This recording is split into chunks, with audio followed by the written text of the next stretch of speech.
जमलेल्या माझ्या तमाम हिंदू बांधवांनो, भगिनींनो आणि मातांनो,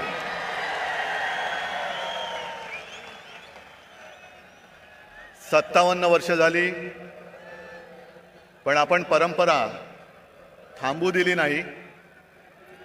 मोडता घालण्याचा प्रयत्न किती झाला तरी त्यांना मोडीत काढून आपली परंपरा आपण चालू ठेवली आहे आणि पुढची अनेक वर्ष ही अशीच चालू ठेवणार आहोत.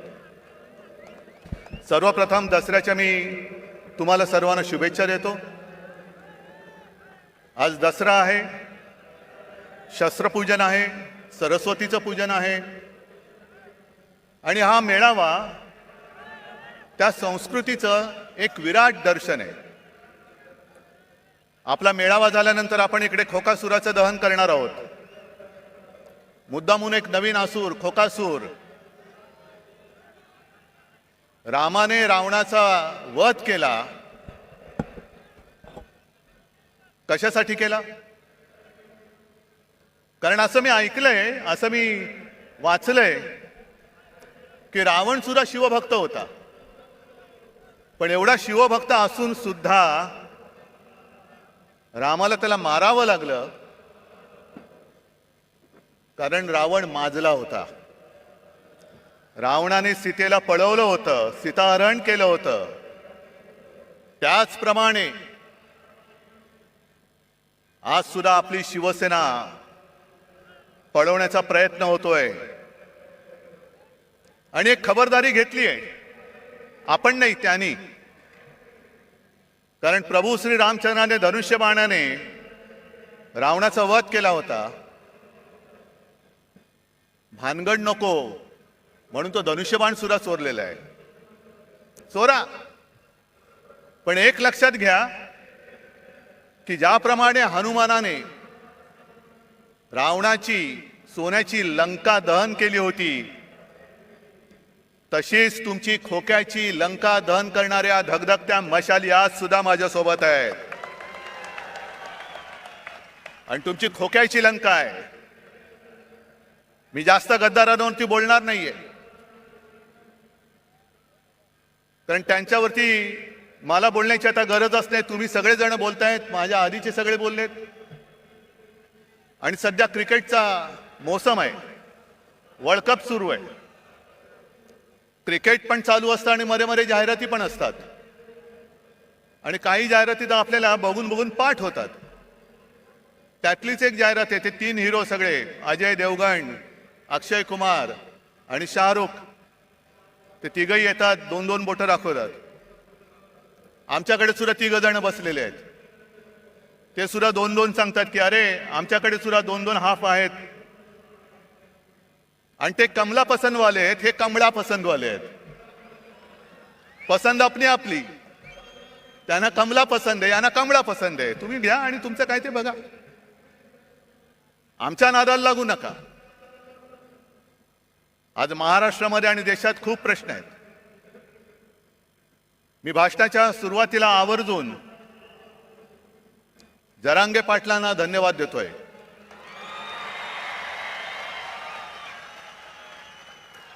अत्यंत समजदारपणाने त्यांनी आंदोलन सुरू ठेवलेलं आहे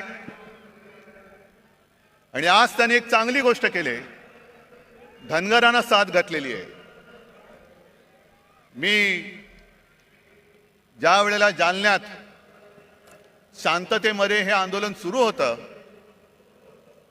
आणि आत्ताचं जे सरकार आहे, डायरचं सरकार, जसं जालियनवाला बागेमध्ये पोलीस घुसून त्यांनी अत्याचार केला होता, त्याचप्रमाणे आंतरवेलीमध्ये शांततेत बसलेल्या मराठा समाजाच्या आंदोलकांवरती यांनी 5वी लाठीहार केला होता.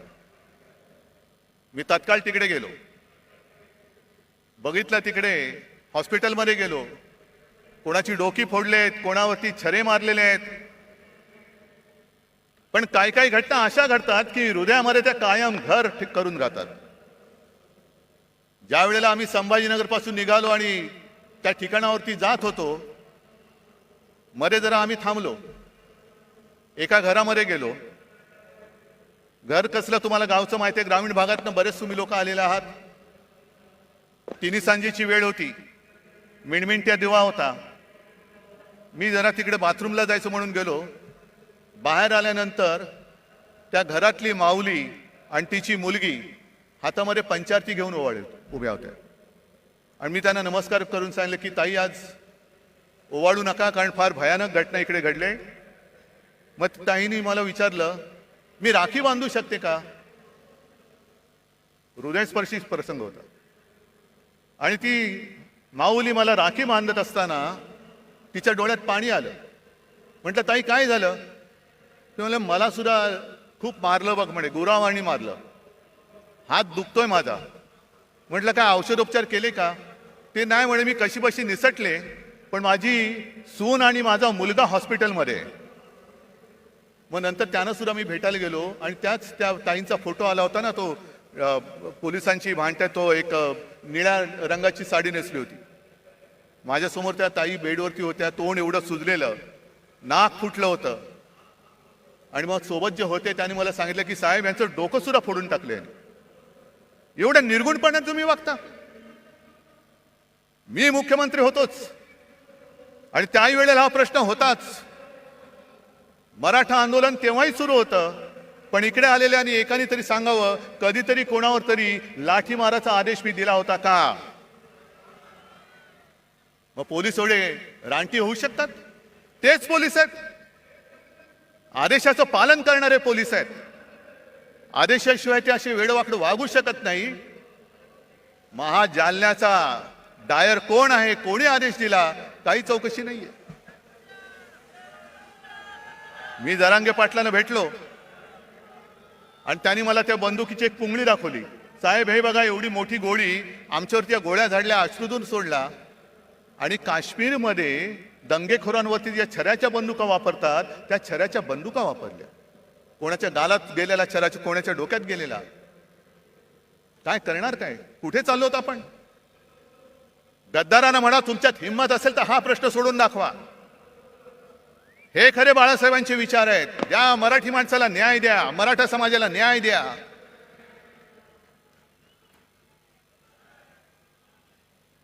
पण हा जर न्याय मिळवायचा असेल तर जेव्हा मी त्या आंदोलनकर्त्यांना भेटायला गेलो होतो तेव्हा जे बोललो तेच आज बोलतोय. हा विषय सोडवायचा असेल तर तो इथे सुटणारा नाहीये, हा लोकसभेमध्ये सोडवावा लागेल.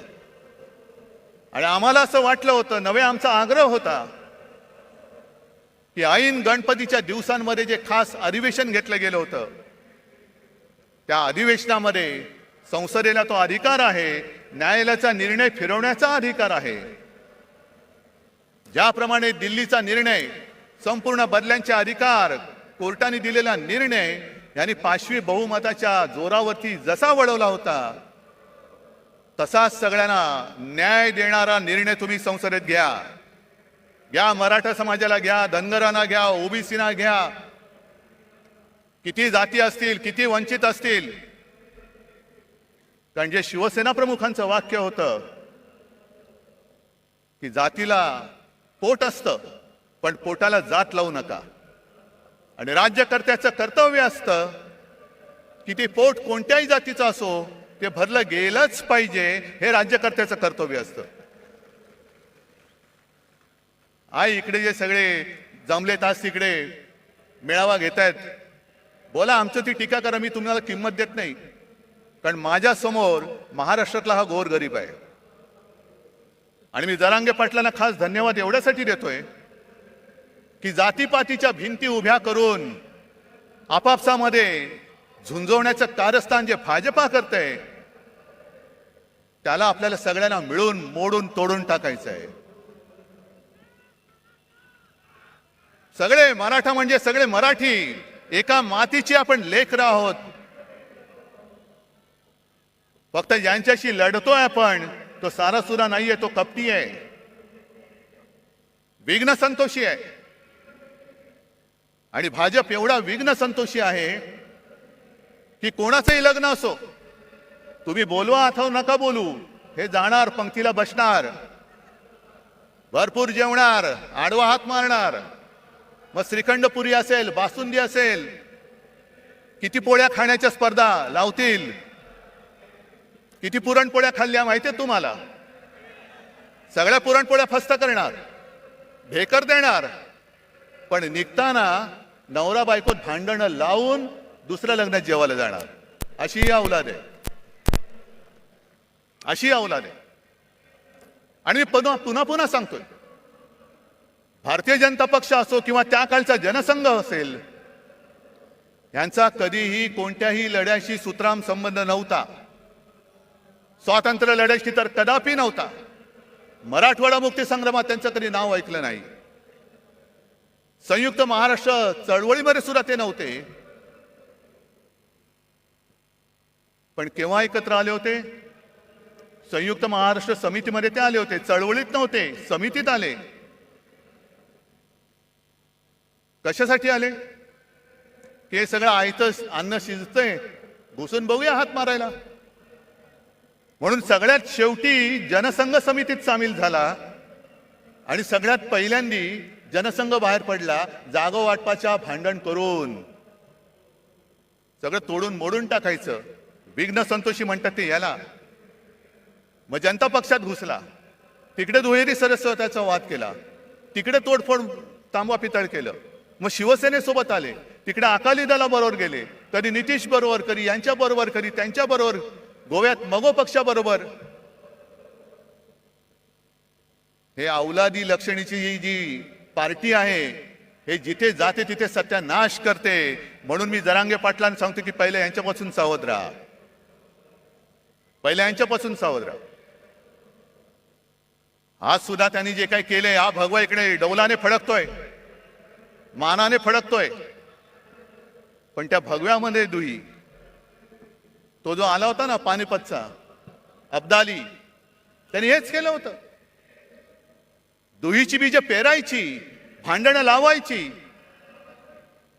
आणि त्या भांडणामध्ये जे खरे प्रश्न आहेत, मग ती बेकारी असेल, महागाई असेल, आणखीन काही असेल, त्याच्याकडे कोणाचं लक्ष जाता कामा नये. तुमच्या चुली पेटवण्यापेक्षा तुमची घरदारं आम्ही पेटवतो आणि पुन्हा तुमचे रक्षण करते म्हणून तुमच्या पेटत्या घरांच्या होळीवर आम्ही आमची पोळी भाजतो. हे आता उघड उघड दिसतंय, उघड दिसतंय. दुसरा आता जवळपास 1 वर्ष होऊन गेलं. आपण सुप्रीम कोर्टात गेलेलो आहोत अपात्रतेच्या निर्णयासाठी. केस तारखेवरती तारीख, तारखेवरती तारीख. काय करायचं तेच कळत नाही.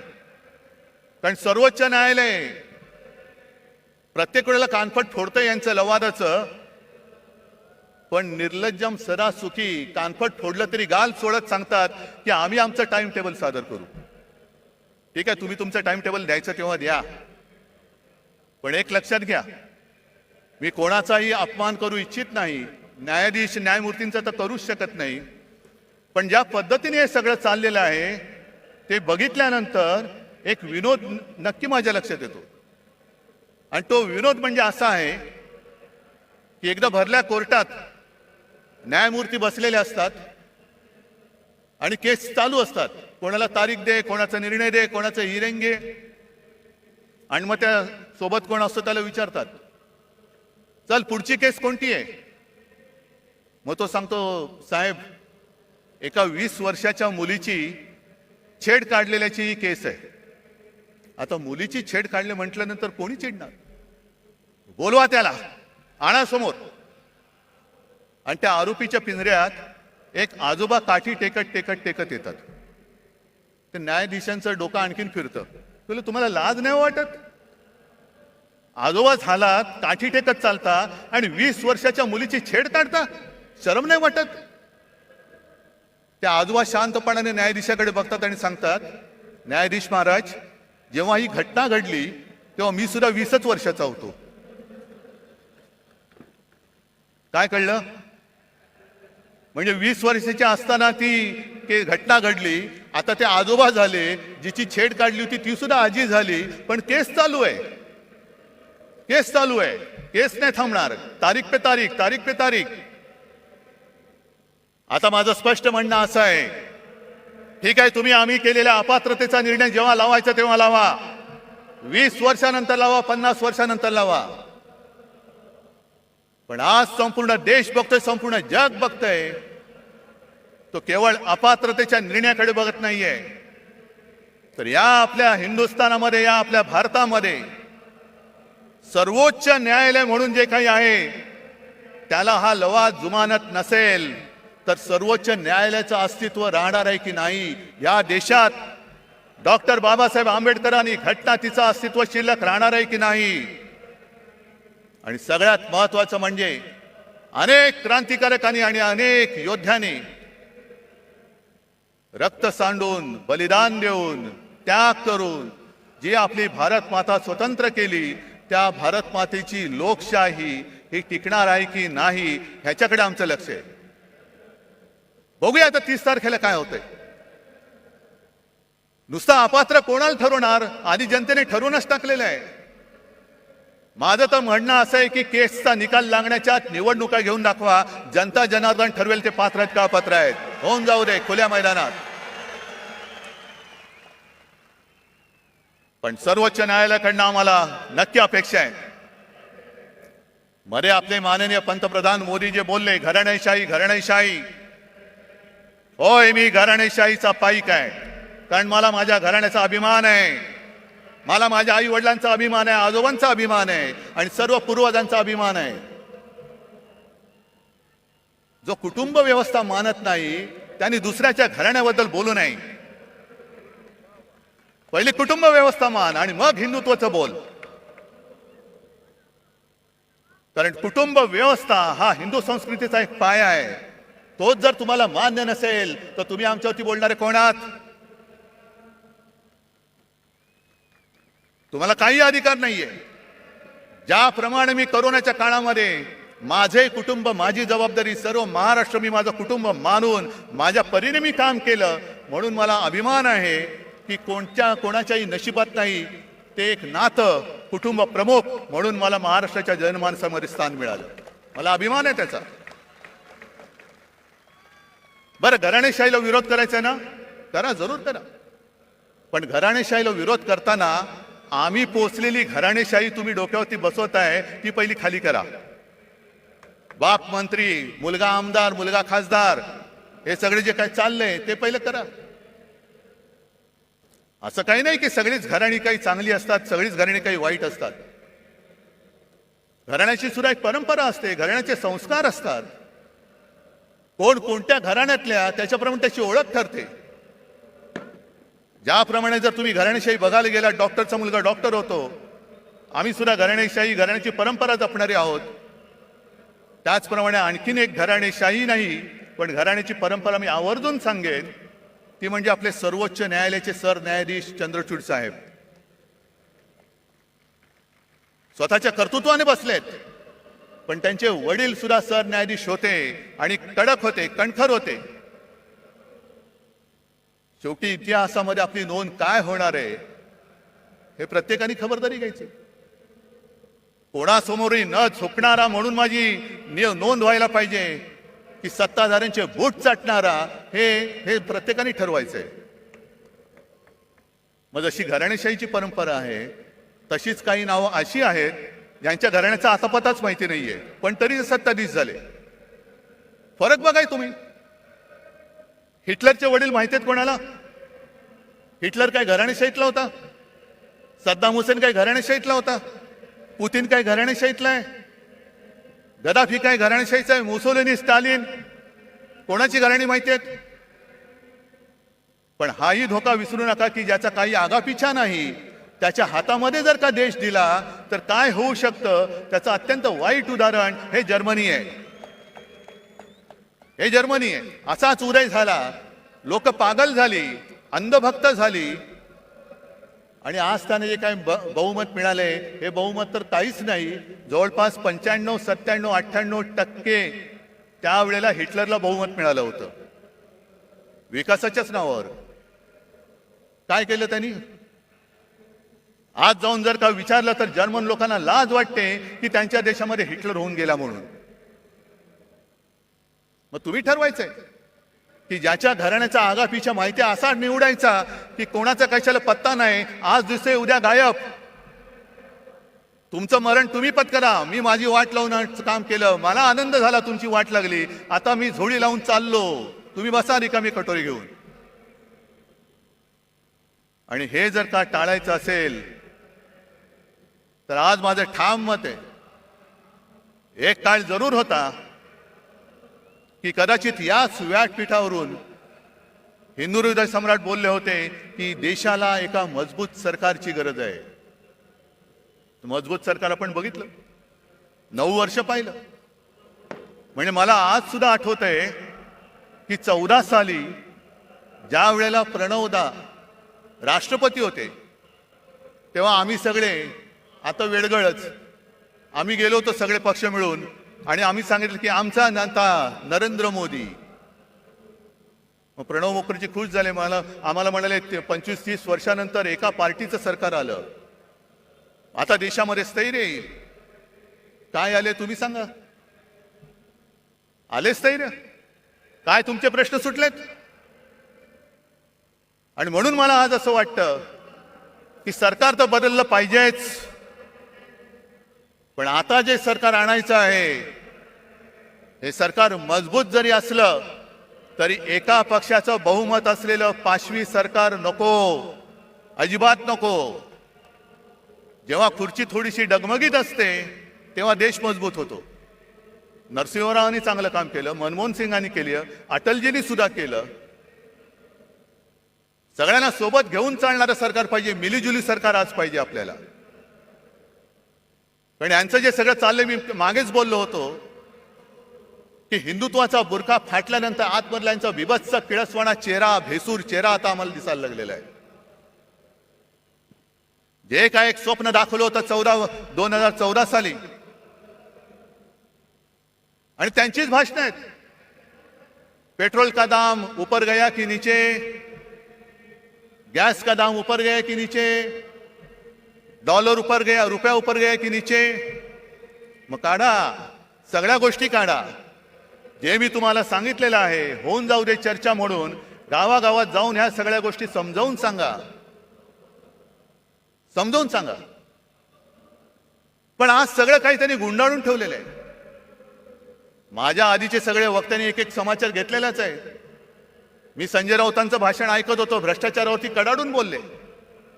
संजय काळजी करू नका, उद्या आपलं सरकार येणार आहे, नक्की आणणार म्हणजे आणणारच.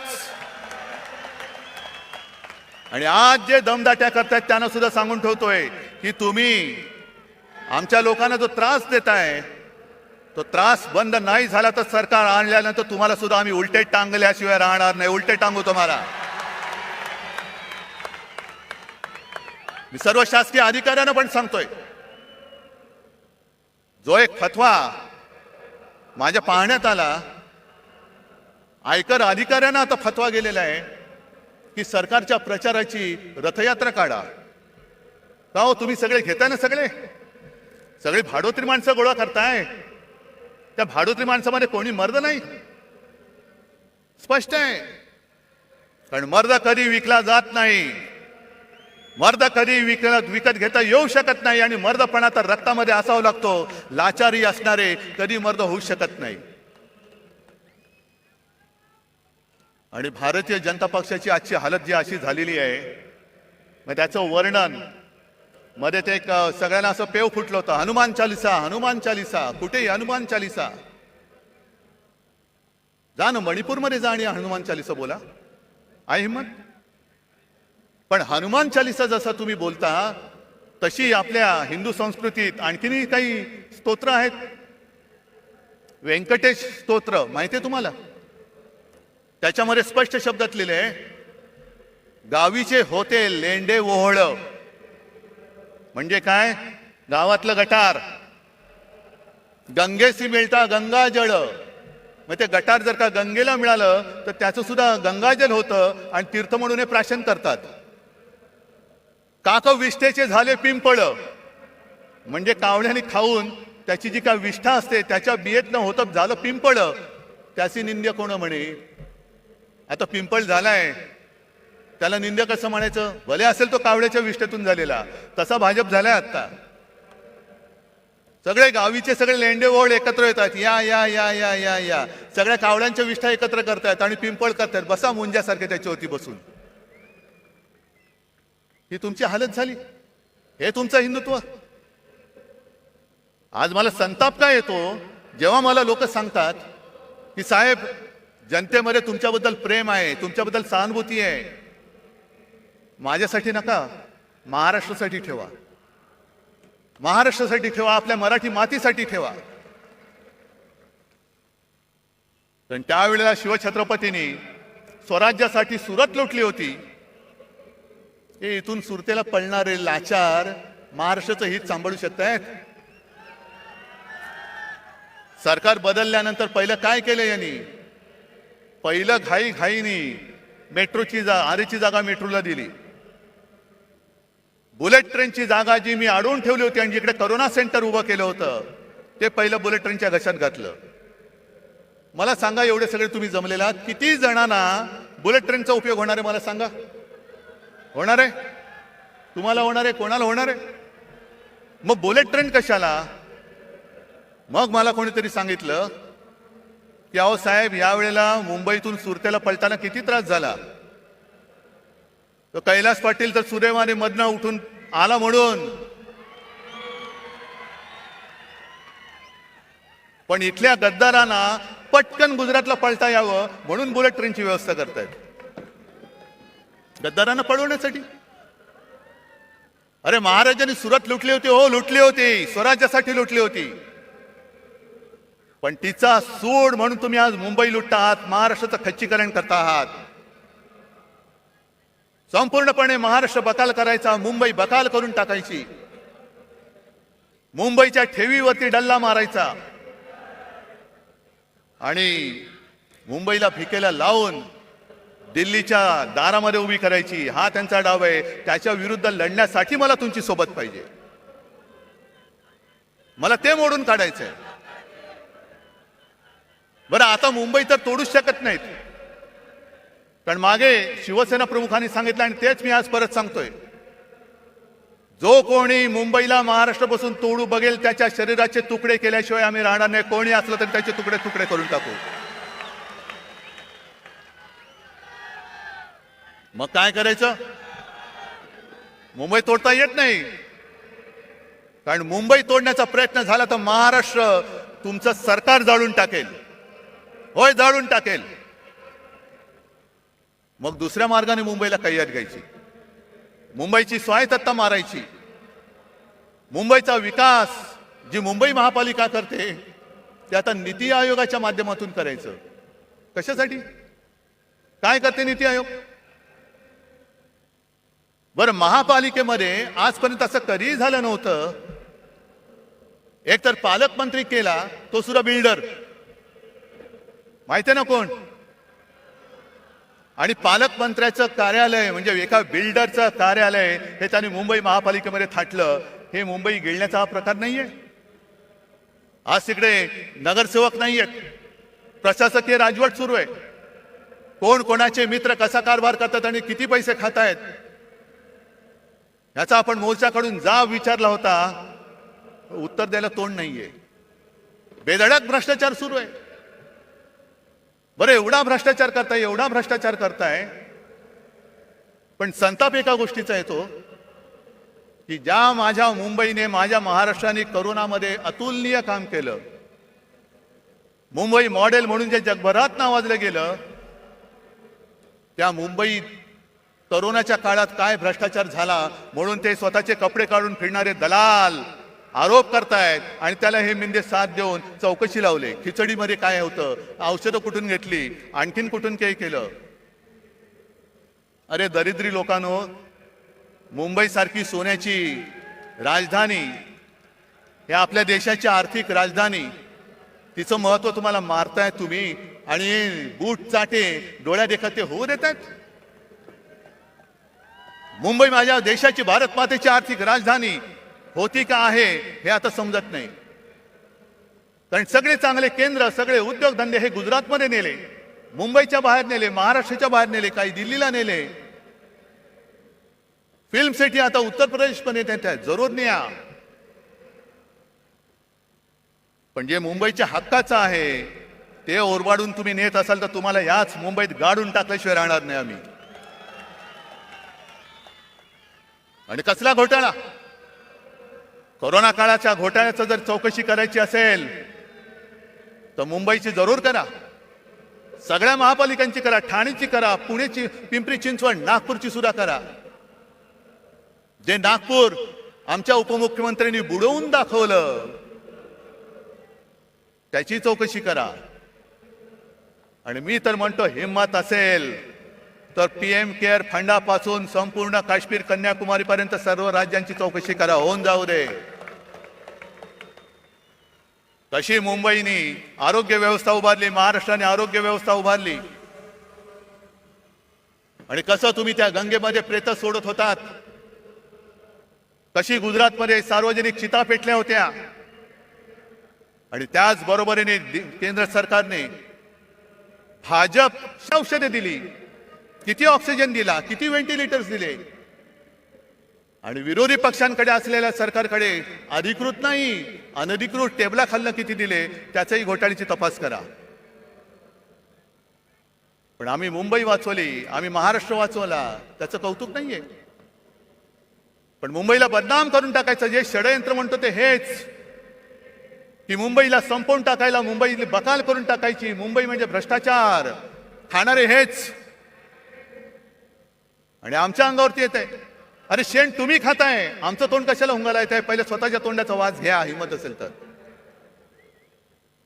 एक सुद्धा कोणी मायचा पूत पीएम केअर फंडाचा घोटाळा बाहेर काढा, त्याचा घोटाळा म्हणण्यापेक्षा त्याचा हिशोब घ्या ना. एकट्या टाटाने मला असं वाटतं 1,500 कोटीचा चेक त्या पीएम केअर फंडाला दिला होता. इथले सुद्धा जे भाजपचे लोक होते त्यांनी सुद्धा मुख्यमंत्री निधीला पैसे नव्हते दिले, पंतप्रधान निधीला पैसे दिले होते. हा एवढा तुम्ही भेदभाव करून सुद्धा तुम्ही त्याचा तो पैसा, हा जनतेचा पैसा, त्याचा हिशोब जनतेला द्यायला नको.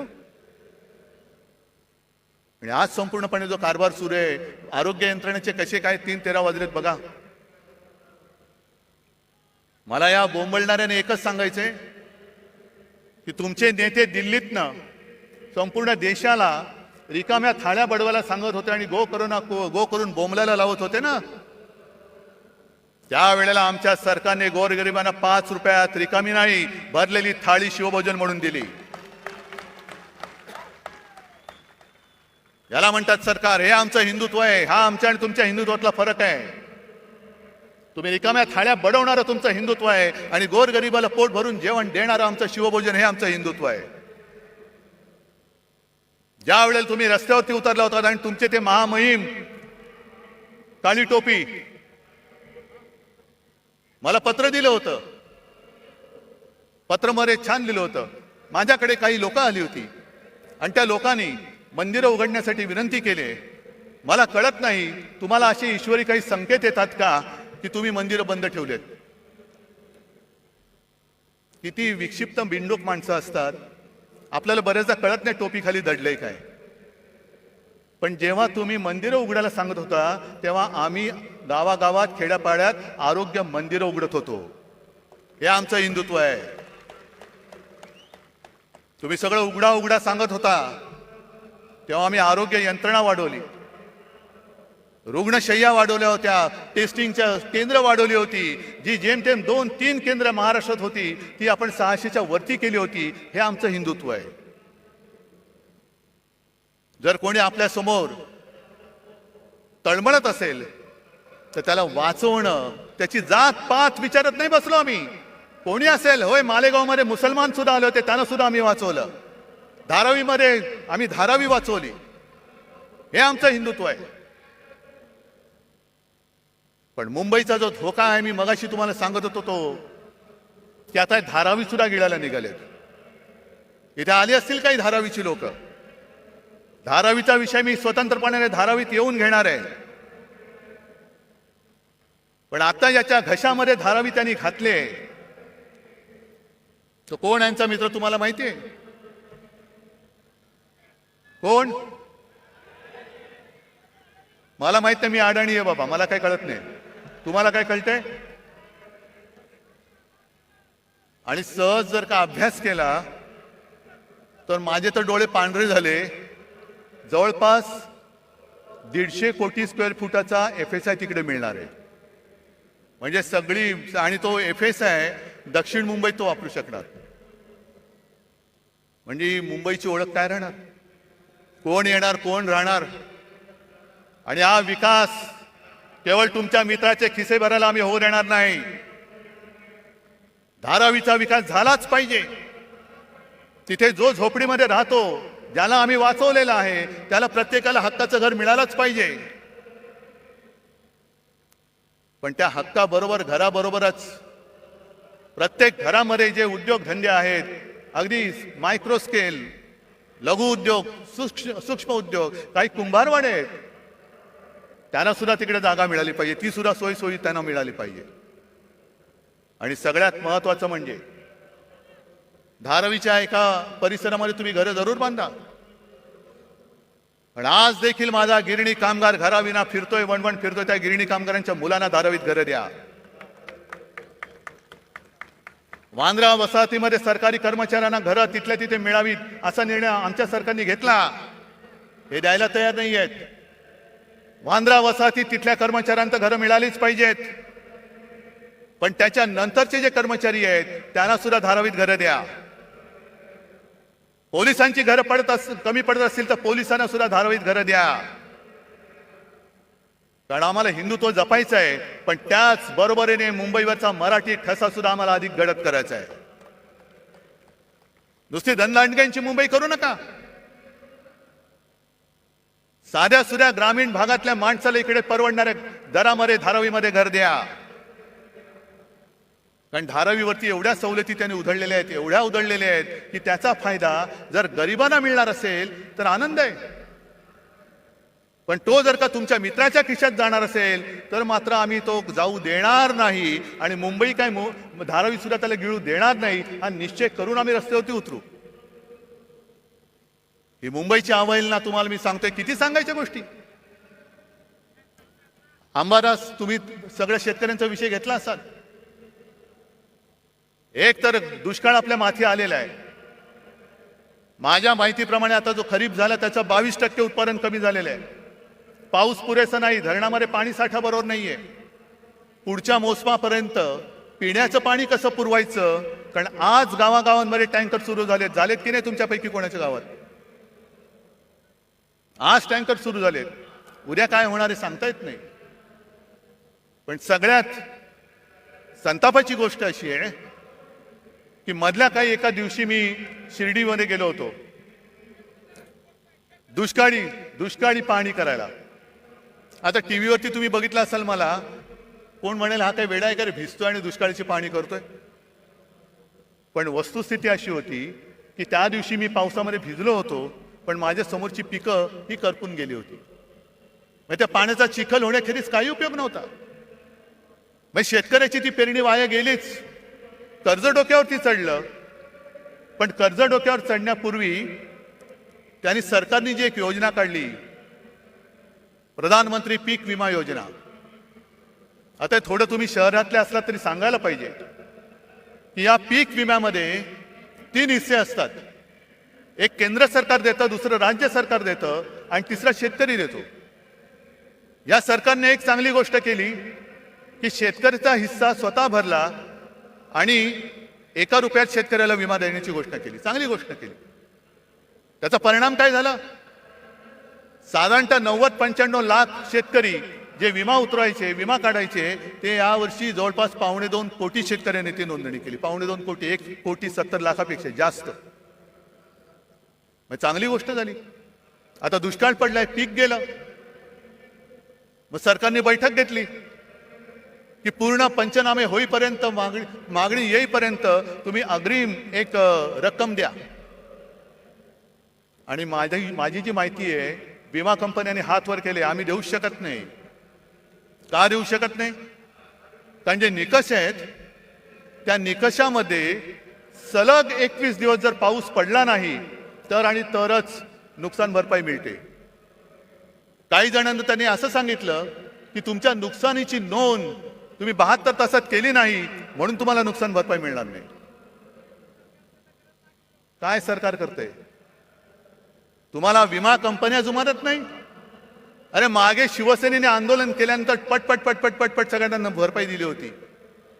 आज तुम्हाला सगळ्यांना मी होय आदेश देतोय, शेतकऱ्याच्या बरोबरीने त्याच्या मदतीसाठी उभे राहा. जा विमा कंपन्या कोणाच्या त्या बघा, त्या सुद्धा मित्रांच्या असतील. कुठे कुठे त्या विमा कंपन्या, त्या विमा कंपन्यांमध्ये जा. मारझोड नाही करायची, पण आळीपाळीने घेराव घालून बसा आणि अधिकाऱ्याला जागचा हलू देऊ नका. त्याला सलग पावसाचा खंड काय असतो ना, तो जागेवरती बसून दाखवा की तुझा पाऊस तुंबल्यावरती काय होतं. शेतकरी वाऱ्यावरती पडलाय, आरक्षणासाठी समाज रस्त्यावरती आलेले आहेत आणि हे म्हणे बाळासाहेबांचे विचार घेऊन पुढे चाललेले आहेत. बाळासाहेबांचे विचार काय होते? मध्ये आम्ही एक विरोधी पक्षाची आघाडी केली, तिचं नाव इंडिया ठेवलं. त्याच्यावरती मोदी लगेच त्यांनी तुलना केली की इंडियन मुजाहिद्दीन आहेत. किती दुर्दैव आहे, देशाला असा विचार करणारा पंतप्रधान मिळू शकतो. जे देशप्रेमी आम्ही देश वाचवण्यासाठी एकत्र आलो, तर आमची तुलना तुम्ही इंडियन मुजाहिद्दीन बरोबर केली. पण जे शिवसेना प्रमुख सांगत होते की जोपर्यंत हे पाकडे माझ्या देशात घुसखोरी करायचं थांबवत नाही, तोपर्यंत मी माझ्या भूमीवरती हिंदुस्थान पाकिस्तान क्रिकेट होऊ देणार नाही. आज त्या अहमदाबादमध्ये नरेंद्र मोदी स्टेडियममध्ये त्यांचं स्वागत काय झालं, गरबा काय खेळला, फुलं काय टाकली, सगळा आनंदी आनंद, शेव फाफडा बिपडा असा वाटला की पाकिस्तानच्या खेळाडूंना वाटलं एक क्षणभर की आम्ही भारतात नाही, आम्ही भाजपात आलो की काय, आम्ही भाजपात आलो की काय. काय हे बरं, आमच्यावरती टीका करताना इंडिया म्हणून जरूर करा. आम्ही तुमच्यावरती करतो, तुम्ही आमच्यावरती करा. पण तुम्ही आमची तुलना देशद्रोह्यांशी करणार असाल आणि स्वतः देशांच्या शत्रूंबरोबर क्रिकेट खेळणार असाल, तर आमच्यापेक्षा जास्त देशद्रोही तुम्ही आहात. आज सुद्धा तो कुलभूषण जाधव तुरुंगामध्ये पाकिस्तानच्या तुरुंगात चढतोय. कोणाला आठवण आहे?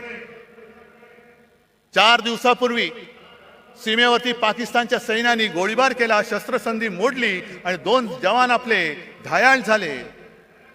खेळा, क्रिकेट खेळा. तिकडे अग्निवीर सीमेवरती गेला, वाऱ्यावरती सोडला. आज मराठा आंदोलनामध्ये आत्महत्या होत आहेत, वाऱ्यावरती सोडतायत. मला आज सगळ्यांना एक आवाहन करायचंय, शेतकऱ्यांना करायचंय, मराठ्यांना करायचंय, ओबीसीना करायचंय, धनगरांना करायचंय. सगळे जे या त्यांच्या न्याय हक्कापासून वंचित आहे, त्यांना मी हात जोडून नम्र विनंती करतो की बाबांनो, आत्महत्या करू नका. कारण उद्या तर आपला हा लढा आपल्याला लढावाच लागेल, जिंकावाच लागेल. आरक्षण नक्की मिळेल, पण तेव्हा जर का तुम्ही नसला तर तुमच्या कुटुंबाचं रक्षण कोण करणार हा विचार करा. आणि तुमचा सोन्यासारखा जीव यांच्या नादान सरकारपायी असा देऊ नका. आणि हा सगळा भोंगळ कारभार बघितल्यानंतर कुठे औषधं नाहीत, औषधी खरेदी नाही, काही नाही. सरकारी रुग्णालयात रुग्ण मरतायत. आता कोणतरी बोललं खेकडे धरणं फोडतायत. आणि एक खेकडे राज्याचे आरोग्यमंत्री हे काय करणार? म्हणजे मध्ये मी जी काय बातमी वाचली, आता टेंडर शिवाय औषध खरेदी करणार आणि तुम्ही आमच्या औषध खरेदीची चौकशी करणार. वा, म्हणजे हे खेकडा मंत्री असे आहेत की हाफकिन नावाची संस्था हे त्यांना माहिती नाहीये. कोण आहे तो हाफकिन? बोलून घ्या त्याला. कशाला? काय दलाली खायचे? म्हणजे असे सगळे नादान आणि ओंगळ अनागोंदी कारभार बघितल्यानंतर मला या गद्दारांचं काही कोड कौतुक नाहीये. ते त्यांच्या कर्माने जाणार आहेत.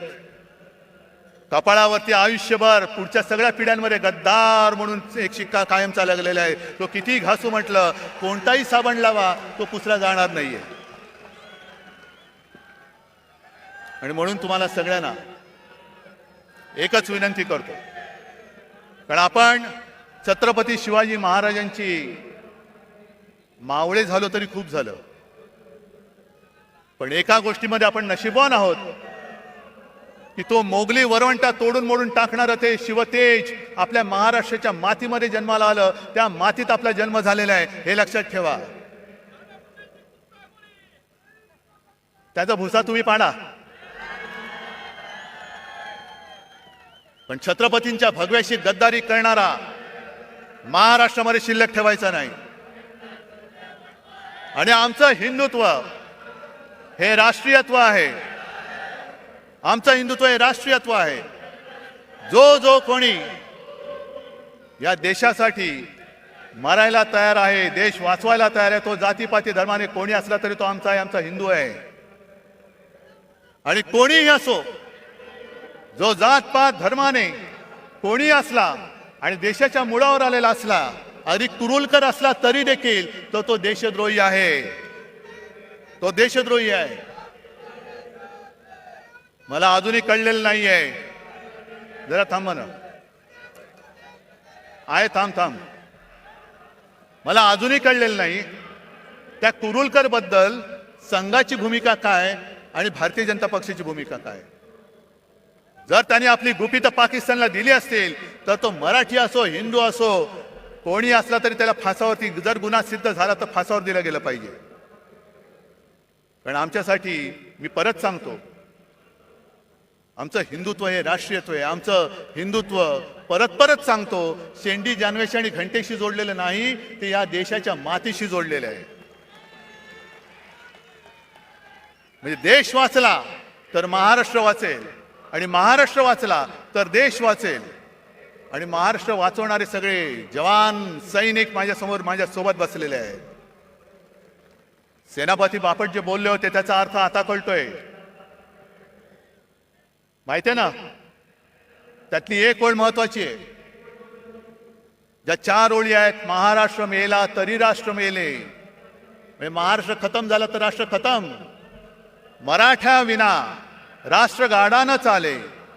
मराठा म्हणजे महाराष्ट्रातले सगळे मराठी, त्यांच्या विना राष्ट्राचा गाडा चालू शकत नाही. खरा वीर वैरी पराधीनतेचा, हे यांच्यासारखे बुटचाटे नाहीत वीर. जो पराधीन होण्याला विरोध करतो, गुलामी स्वीकारत नाही, तो खरा वीर. खरा वीर वैरी पराधीनतेचा, महाराष्ट्र आधार या भारताचा.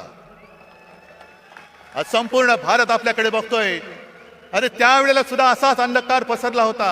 घरदारं फुटत होती, देवांचे राख रांगोळ्या होत होत्या. आणि तेव्हा ही एक मशाल छत्रपती शिवाजी महाराजांची भगवा घेऊन संपूर्ण त्यांनी त्या मोगलांना टक्कर दिलेली. वाघ नख जरूर आणा, पण त्या नखाच्या मागे वाघ नसेल आणि मुनगट्टीवर असतील तर त्या वाघ नखाला काय अर्थ नाहीये. त्यावेळेला सुद्धा त्या वाघ नखाच्या मागे छत्रपती शिवाजी महाराज नावाचा वाघ होता, म्हणून त्यांनी दगाबाज अफजल खानाचा कोथळा बाहेर काढला होता. ती कोथळा काढण्याची हिंमत जर नसेल आणि आमच्या भावनेची खेळ करणार असाल तर निवडणुकीमध्ये तुमचा राजकीय कोथळा आम्ही बाहेर काढल्याशिवाय राहणार नाही. आम्ही काढू बाहेर. भावनांशी खेळ करू नका. जर खरोखर पुराव्यानिशी ती छत्रपती शिवाजी महाराजांनी अफजल खानाला मारताना वापरलेली वाघनखं असतील तर ती भाड्याने नका आणू. इतर लोकांसारखी. इतर लोकांसारखी म्हणजे काय, की एक पोरगा स्वतः बापाला सांगतो की बाबा मला आता शिक्षण शाळावर काही जमत नाही, मग नाही मी भाजपात जाणार, तिकीट घेणार आणि देशाची. तो बाप म्हणतो थांब जरा, तुला काय झालं, तुला काही येडलं का नाही का, तुला असं करू नको. पहिला तू शिवसेनेत जा किंवा काँग्रेसमध्ये जा, राष्ट्रवादीत जा, दुसऱ्या कोणत्याही पक्षात जा, जरा नाव कमव. नाव कमवल्यानंतर काहीतरी गडबड घोटाळा कर, मग भाजपला तुला घेतील आणि तुला मंत्री करतील. मग तुला मंत्री करतील. हे मला भारतीय जनता पक्षाच्या लोकांना सुद्धा सांगायचंय की घराणेशाहीमध्ये तुमची सुद्धा घराणी भाजप आणि संघ वाढवण्यामध्ये खच्ची झालेली आहेत.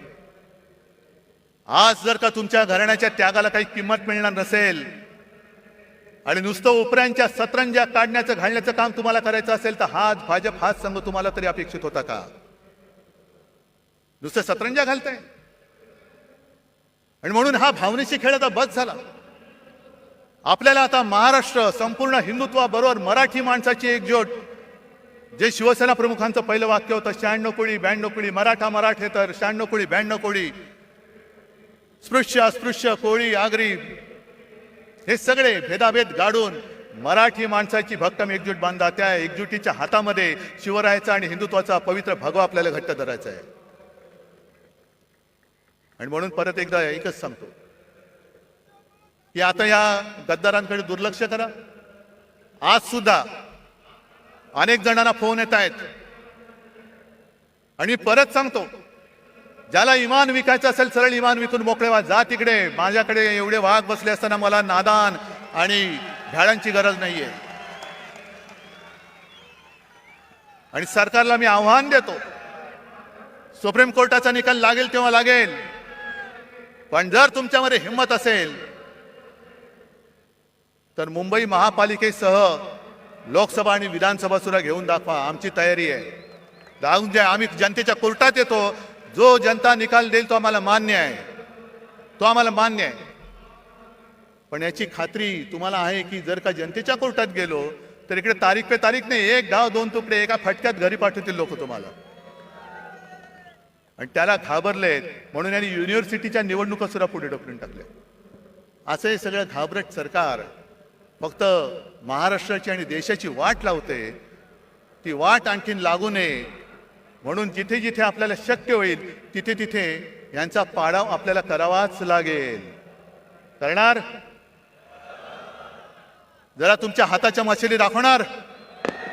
हे हात नाहीत, या मशाली आहेत. आणि या मशाली केवळ ह्या नादान महाराष्ट्र सरकारचंच नाही तर हुकुमशाही आणणाऱ्या दिल्ली सरकारचं सुद्धा तख्त जाळून भस्म केल्याशिवाय राहणार नाही. हा एक आत्मविश्वास बाळगून आपली रजा घेतो. जय हिंद, जय महाराष्ट्र.